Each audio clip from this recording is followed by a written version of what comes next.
Hi, I'm Allison from Your Employment Solutions, and today I want to talk about achieving a healthy work-life balance. Achieving a healthy work-life balance can be difficult. After all, we have so many different types of jobs that we go through in our life. We have different types of personalities, different personal lifestyles. There are different things that make each of us happy and engaged and motivated. There are a lot of different things that make us disengaged, unhappy, respond negatively to certain things. There are just too many factors of this equation for there to ever be a one-size-fits-all approach to achieving a healthy work-life balance. So instead of trying to put together a list that I think you should do, or maybe it worked for me because you're so different from me, instead I put together a list of things that you should consider when developing your own balance and trying to optimize your own happiness. Some of the things I think that should be considered when balancing your own work life and your personal life are your personal priorities. What is important to you? Write it down. Write down a list of what's important to you. Your family, your friends, your career, your health, your pets, your hobbies, your spiritual development. What is important to you? And then prioritize that. What's most important to you? What's not important to you? Or least important to you? Prioritizing those and putting them in order will help guide you and balance you on what you should see more often in your work week and maybe what you could see a little less often and still be okay with. I think it's also important to determine your needs versus your wants. Be honest with yourself here. Just because you want it really, really bad doesn't mean you need it. It's not necessary for survival. It's probably just a really strong desire, and that's perfectly fine. But I think the key here is to know the difference, because there is going to be a difference come payday when you have to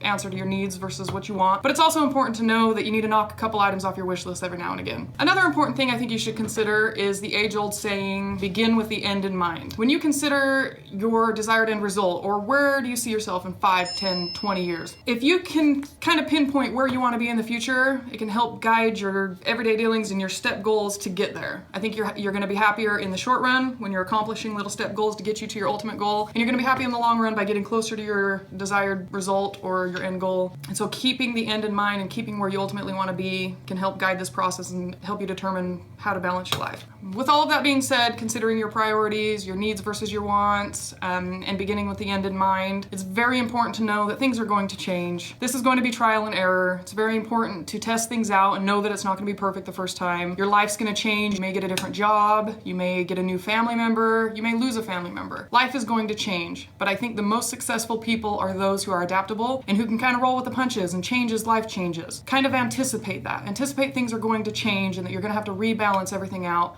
To continually strive for that and continually work for that is, I think, ultimately what's going to make you happier. So again, there's no one size fits all. This is unique to you. Try a couple of different things out. If it doesn't work, try something else out.